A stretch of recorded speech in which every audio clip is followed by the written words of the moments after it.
негізі қазір жол ережелері ескірген. Қалай сонда?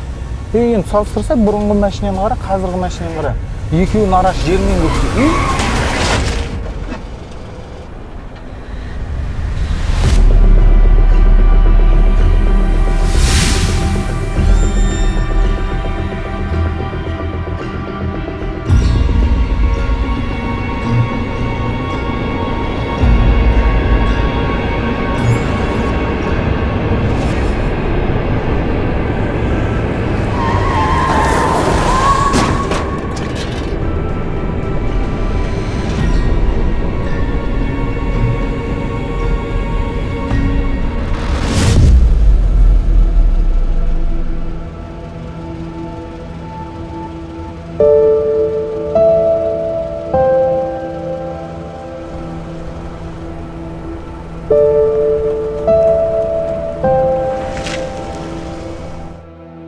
Жолда абай бол.